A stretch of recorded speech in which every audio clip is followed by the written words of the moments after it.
ଜୟ ଜଗନ୍ନାଥ ଦର୍ଶକ ବନ୍ଧୁ। ଜଗତର ନାଥ ଶ୍ରୀ ଜଗନ୍ନାଥ ଆପଣଙ୍କର ମଙ୍ଗଳ କରନ୍ତୁ, ଏହା ହିଁ ମୋର ପ୍ରାର୍ଥନା। ପ୍ରିୟ ଦର୍ଶକ ବନ୍ଧୁ, 26/12 ଅର୍ଥାତ ଉତ୍ତର ଭାଦ୍ର ନକ୍ଷତ୍ର ଓ ମୀନ ରାଶି। ଏହି ରାଶିର ଅଧିପତି ଗ୍ରହ ହେଉଛନ୍ତି ଦେବଗୁରୁ ବୃହସ୍ପତି ଏବଂ ଏହି ନକ୍ଷତ୍ରର ଅଧିପତି ଗ୍ରହ ହେଉଛନ୍ତି ଶନିଦେବ।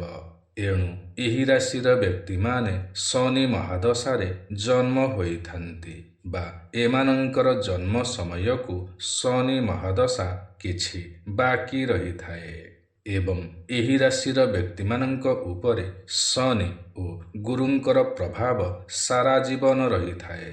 ଏମାନେ ଚାରିପାଦର ହୋଇଥାନ୍ତି ବା ଶନିଙ୍କର ଚାରୋଟି ଯାକ ଅଂଶ ମଧ୍ୟରୁ ସମ୍ପୂର୍ଣ୍ଣ ଭାବରେ ଏହି ରାଶିରେ ଭୋଗ ହୋଇଥାଏ। ଏମାନେ ମାନବ ଗଣର ହୋଇଥାନ୍ତି, ବଡ଼ ଧାର୍ମିକ ହୋଇଥାନ୍ତି। ଧର୍ମ ପ୍ରତି ଏମାନଙ୍କର ଅଗାଧ ବିଶ୍ୱାସ ରହିଥାଏ। ପୂଜା ପାଠ କରିଥାନ୍ତି ଓ ପୂଜା ପାଠରେ ଅଗାଧ ବିଶ୍ୱାସ ରଖିଥାନ୍ତି। ବହୁତ ଜ୍ଞାନୀ ହୋଇଥାନ୍ତି। ସମାଜରେ ଲୋକମାନଙ୍କୁ ସାହାଯ୍ୟ ଓ ସହଯୋଗ କରିଥାନ୍ତି। ଏମାନଙ୍କର ବ୍ୟକ୍ତିତ୍ୱ ବହୁତ ହିଁ ଭଲ ହୋଇଥାଏ। ଏମାନେ ବହୁତ ଆକର୍ଷଣୀୟ ହୋଇଥାନ୍ତି। ହସ ହସ ମୁଖର ହୋଇଥାନ୍ତି ବା ହସମୁଖ ହୋଇଥାନ୍ତି। ଏମାନଙ୍କର ହସ ବହୁତ ଆକର୍ଷକ ହୋଇଥାଏ। ଏମାନେ ବହୁତ ହିଁ ବୁଦ୍ଧିମାନ ହୋଇଥାନ୍ତି। ଏମାନଙ୍କର ବ୍ୟବହାର ସମସ୍ତଙ୍କ ପ୍ରତି ବହୁତ ଭଲ ହିଁ ହୋଇଥାଏ। ଏମାନେ ସମସ୍ତଙ୍କୁ ସମାନ ଦୃଷ୍ଟିରେ ଦେଖିଥାନ୍ତି। ଅନ୍ୟର କଷ୍ଟ ଦେଖିପାରନ୍ତି ନାହିଁ କିମ୍ବା ଅନ୍ୟମାନଙ୍କୁ କଷ୍ଟ ଦେବାକୁ ମଧ୍ୟ ପସନ୍ଦ କରନ୍ତି ନାହିଁ। ନିଜର ବୁଦ୍ଧି ବଳରେ ବହୁତ ବଡ଼ ବଡ଼ କାର୍ଯ୍ୟ କରି ସେଥିରେ ସଫଳ ମଧ୍ୟ ହୋଇଥାନ୍ତି। କ୍ଷଣକୋପୀ ହୋଇଥାନ୍ତି। ସଫା ମନର ହୋଇଥାନ୍ତି ବା ନିର୍ମଳ ହୃଦୟର ହୋଇଥାନ୍ତି। ସାନ ବଡ଼ ସମସ୍ତଙ୍କୁ ବହୁତ ହିଁ ଭଲ ପାଇଥାନ୍ତି। ଏମାନଙ୍କର ବାଣୀ ବହୁତ ହିଁ ମଧୁର ହୋଇଥାଏ। କଥା କହିବାର ଶୈଳୀ ଏମାନଙ୍କର ବହୁତ ହିଁ ନିଆରା ହୋଇଥାଏ। ଶତ୍ରୁମାନେ ବି ଏମାନଙ୍କର ସାମ୍ନାରେ ମୁଣ୍ଡ ନୁଆଇଥାନ୍ତି। ନିଜର କର୍ମ ଉପରେ ଏମାନେ ବହୁତ ହିଁ ବିଶ୍ୱାସ କରିଥାନ୍ତି।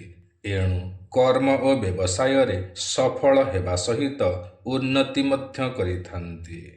ସମାଜରେ ଲୋକମାନେ ଏମାନଙ୍କୁ ବହୁତ ମହତ୍ତ୍ୱ ଦେଇଥାନ୍ତି। ଏମାନଙ୍କର ବୃଦ୍ଧା ଅବସ୍ଥା ବହୁତ ହିଁ ସୁଖରେ କଟିଥାଏ। ଏମାନେ ଆଧ୍ୟାତ୍ମିକ ଗୁରୁ ହୋଇଥାନ୍ତି। ଦାନ ଧର୍ମ କର୍ମରେ ଯୋଗ ଦେଇଥାନ୍ତି। ପାରିବାରିକ ଜୀବନ ଏମାନଙ୍କର ବହୁତ ଭଲରେ ହିଁ ବିତିଥାଏ। ଏମାନଙ୍କର ସନ୍ତାନମାନେ ବହୁତ ହିଁ ଭାଗ୍ୟବାନ ହୋଇଥାନ୍ତି। ବହୁତ ହିଁ ବୁଦ୍ଧିମାନ ହୋଇଥାନ୍ତି ଓ ଆଜ୍ଞାକାରୀ ସନ୍ତାନ ହୋଇଥାନ୍ତି। ଏହି ରାଶିର ବ୍ୟକ୍ତିମାନଙ୍କର ବିବାହ ପରେ ଭାଗ୍ୟରେ ପରିବର୍ତ୍ତନ ଆସିଥାଏ। ଏହି ରାଶିର ବ୍ୟକ୍ତିମାନେ ବହୁତ ହିଁ ସଂଯମୀ ହୋଇଥାନ୍ତି ଏବଂ ସୁସଂସ୍କାରୀ ହୋଇଥାନ୍ତି।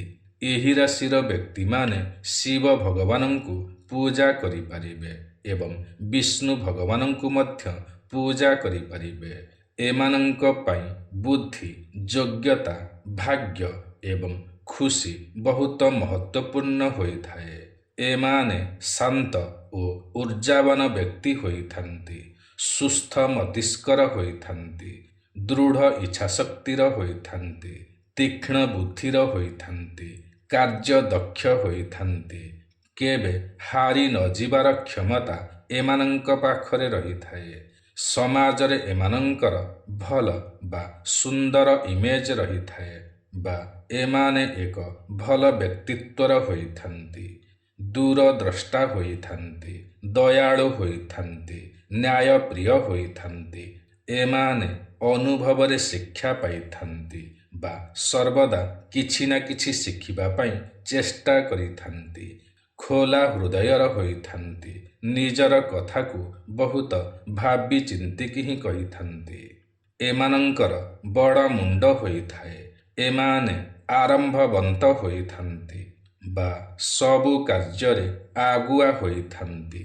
ପିତାମାତାଙ୍କୁ ଭକ୍ତି କରିଥାନ୍ତି ବା ପିତାମାତାଙ୍କର ସେବା କରିଥାନ୍ତି।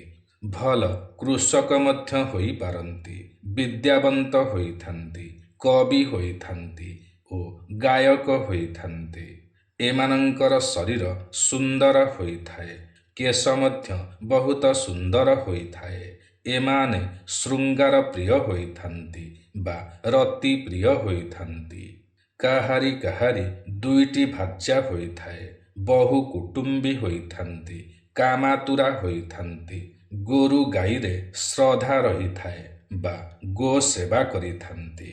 ଶନିଙ୍କର ସ୍ଥିତି ଖରାପରେ ଥିଲେ ଏହାର ବିପରୀତ ଦେଖିବାକୁ ମିଳିଥାଏ। ଏମାନଙ୍କ ପାଇଁ ଶୁଭ ସଂଖ୍ୟା ହେଉଛି 8, ଶୁଭ ରଙ୍ଗ ହେଉଛି ଲାଲ ରଙ୍ଗ, ଶୁଭ ବୃକ୍ଷ ହେଉଛି ଲିମ୍ବ ବୃକ୍ଷ। ତେବେ ପ୍ରିୟ ଦର୍ଶକ ବନ୍ଧୁ, ଏହା ତ ଥିଲା 26/12 ବା ଉତ୍ତର ଭାଦ୍ର ନକ୍ଷତ୍ର ଓ ମୀନ ରାଶି ବିଷୟରେ। ଆଜିର ଏହି କାର୍ଯ୍ୟକ୍ରମଟି ଆପଣଙ୍କୁ କିପରି ଲାଗିଲା ନିଶ୍ଚୟ କମେଣ୍ଟ କରି ଜଣାଇବେ। ଯଦି ଆଜିର ଏହି କାର୍ଯ୍ୟକ୍ରମଟି ଆପଣଙ୍କୁ ପସନ୍ଦ ଆସିଥାଏ ତେବେ ଗୋଟିଏ ଲାଇକ୍ ନିଶ୍ଚୟ କରିବେ। ଯଦି ଆପଣ ଆମର ଏହି ୟୁଟ୍ୟୁବ୍ ଚ୍ୟାନେଲ ଓଡ଼ିଆ ଜ୍ଞାନ ସାଗରରେ ନୂଆ ଅଟନ୍ତି ଏବଂ ଏଯାଏଁ ସବସ୍କ୍ରାଇବ୍ କରିନାହାନ୍ତି ତ ତୁରନ୍ତ ସବସ୍କ୍ରାଇବ୍ କରିନିଅନ୍ତୁ, କାରଣ ଆମର ଏହି ୟୁଟ୍ୟୁବ୍ ଚ୍ୟାନେଲରେ ଏହିପରି ଅନେକ ଭଲ ଭଲ ଭିଡ଼ିଓମାନ ସର୍ବଦା ଅପଲୋଡ଼ କରାଯାଇଥାଏ, ଯାହାକି ଆପଣଙ୍କର ଜ୍ଞାନର ସୀମାକୁ ବଢ଼ାଇଥାଏ। ତେବେ ଆଜି ପାଇଁ ଏତିକି। ପୁଣି ଦେଖା ହେବ ଆସନ୍ତା ନୂଆ ଏକ କାର୍ଯ୍ୟକ୍ରମରେ। ସେ ପର୍ଯ୍ୟନ୍ତ ଆମକୁ ବିଦାୟ ଦିଅନ୍ତୁ। ଜୟ ଜଗନ୍ନାଥ ଦର୍ଶକ ବନ୍ଧୁ।